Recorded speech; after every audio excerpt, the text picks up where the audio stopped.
दोस्तों सभी को जय मसीह की यीशु सहाय प्रेज द लॉर्ड। आज हम एक परिवार में आए हैं और यहाँ आके हम हमारे भाई से मिले हैं और हम अभी उनसे उनकी गवाही को सुनेंगे कि वो कैसे प्रभु यीशु में आए। तो आपको यीशु सहाय जय जय यीशु। जय यीशु। तो आपका नाम बताइए पहले। मेरा नाम पहले तो जब मैं मसीह में नहीं था उस घड़ी मेरा नाम देवेन उरंग था, लेकिन अब जब मैंने मसीह में आया तो अभी मेरा नाम अल्बिस लखड़ा है। बहुत बहुत धन्यवाद। आपसे हम जानना चाहेंगे कि आप किस साल में मसीह में आए। हम मसीह में 81 में आए और 83 में हमने बपतिस्मा लिए थे।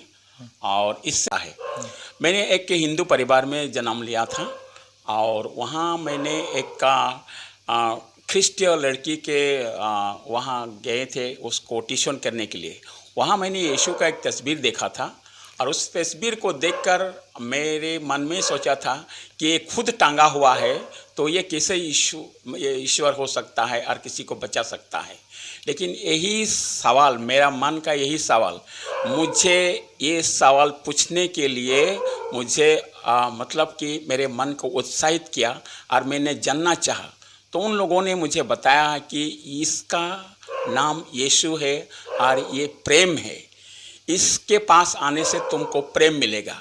और यही चीज़ मैंने जब मेरे अपने घर वालों से जाके पूछा कि मैंने यीशु के पास आना चाहता हूँ, उनके पास उनके आकर सीखना चाहता हूँ, तो मेरे घर वालों ने इस बारे में कहा हमारे खानदान में यीशु का नाम लिया नहीं जाता, उस पर तुमने आया यीशु को नाम लेने के लिए, ये नहीं हो सकता। मैंने पहले मेरे पिताजी से पूछा, उसके बाद मेरे चाचों ने मुझे आकर मुझे खूब धुलाई दिया, इतना पीटा सिर से लेकर पांव तक मेरे शरीर में खून ही खून बहता गया, मेरे कपड़े फट गए, मेरे लॉन्ग पेन फट गए।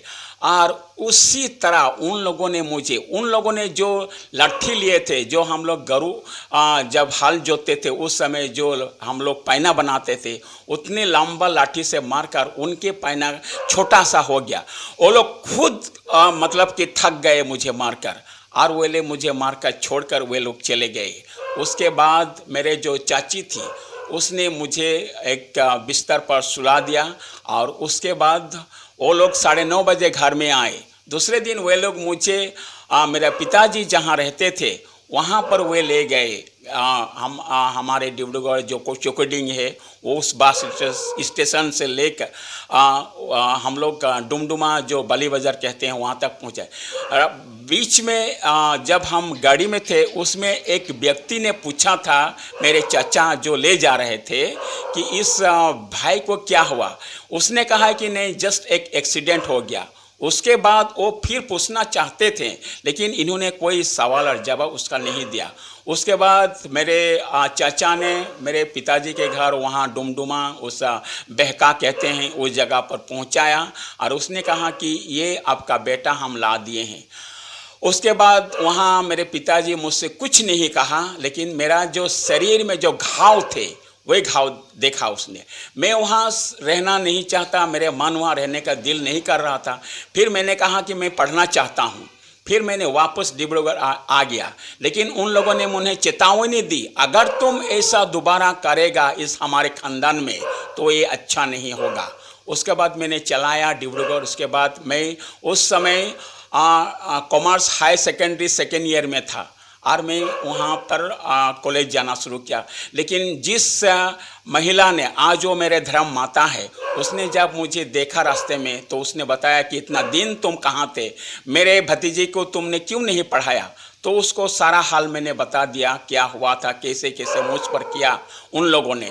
तो मैंने एक दिन अपने गांव से बोलकर मेरे गांव से हम डिब्रूगढ़ जो चर्च कैथेड्रल है डिब्रूगढ़ प्रांत का, हमने वहां आ गया और वहीं पर हमने रहने लगा। और वहाँ से ही मैंने हमारे यीशु मसीह के बारे में मुझे सिखाया गया। मैंने यीशु मसीह के पास आया, उसके बारे में जाना बहुत कुछ, और हम उसके अंदर हो गए। उसके नाम में मैंने बपतिस्मा लिया। जितने ही भाषा भाषी हैं, जितने ही धर्मीय लोग हैं, हमें देख के वे लोग यीशु में आएंगे, क्योंकि हमारी स्वभाव यीशु जैसा है। बहुत बढ़िया, बहुत बहुत धन्यवाद। क्या आप तो अब यीशु में आए, तो यीशु के जानने के बाद आपने यीशु को ग्रहण किया? जी हाँ, मैंने यीशु को पूरा जाना, जानने के बाद ही मैंने यीशु में आए। कोई आपको प्रलोभन दिया गया था या रुपया पैसा दिया गया था आपको मसीह में आने के लिए, यीशु में आने के लिए? नहीं, प्रलोभन तो दुख के बाद है। मुझे तो लाठी मिला था यीशु में आने के लिए। आपको मारा गया था, पीटा गया था? मुझे मारा गया था, पीटा गया था, शरीर से खून निकला। जिस तरह यीशु को भी शरीर से खून निकला, मुझे यीशु में आने से वो मेरे शरीर से खून निकाल दिया है। उसके बाद मैंने यीशु में आया। जी जी, बहुत बहुत धन्यवाद आपकी इस गवाही के लिए। आपने जो वचन हमारे साथ बांटा उसके लिए भी धन्यवाद। आप पहले कहाँ काम करते थे? मैंने पहले तो मैंने जब डिग्री पास किया, उसके बाद मैं एक मरवाड़ी फार्म में था। उसके बाद मैंने डिब्रूगढ़ यूनिवर्सिटी गया। डिब्रूगढ़ यूनिवर्सिटी में मैंने स्टेनोग्राफर ग्रेड 3 हुआ। उसके बाद प्रमोशन मिलकर लास्ट में मैंने वाइस चांसलर के ऑफिस में काम किया, और करीब 18 साल से ज़्यादा मैं Dibrugarh university vice chancellor office में काम किया। बहुत बहुत धन्यवाद। आपके परिवार के बारे में बताइए, कौन कौन है आपके परिवार में? आप मेरे परिवार अभी हम 2 पति पत्नी हैं। उसके बाद हमारे 3 बच्चे हैं। और हम इस मसीह में आने में मेरे जो धर्म माता थी, अभी नहीं है, उसने हमें सहायता और मदद की थी कि हम यीशु में आए और यीशु के पास चले। अभी मेरा धर्मपत्नी और हम हैं, और हमारे 3 बच्चे हैं। बड़ी बच्ची डिग्री पास किए उसने, अभी घर में है वो। और बीच में लड़का है सभिया, वो BCA पास करके MCA अभी वो ऑनलाइन कर रही है, और छोटी वाली क्लास 10 में है अभी। बहुत बहुत धन्यवाद। आप सबसे मिलके अच्छा लगा। तो परमेश्वर आप लोगों को और भी ज़्यादा आशीष दे, और हम आशा करते हैं इस गवाही के द्वारा बहुत सारे लोग यीशु के बारे में जान पाए हैं कि लोग यीशु को क्यों ग्रहण करते हैं। तो अगर आपको ये वीडियो अच्छा लगा हो तो लाइक और कमेंट कीजिए, और शेयर भी कीजिए, और अगर आप इस चैनल में नए हैं तो सब्सक्राइब कीजिए। सभी को बहुत बहुत धन्यवाद। जय मसीह की, प्रेज द लॉर्ड। यीशु सहाय। यीशु सहाय। जय यीशु।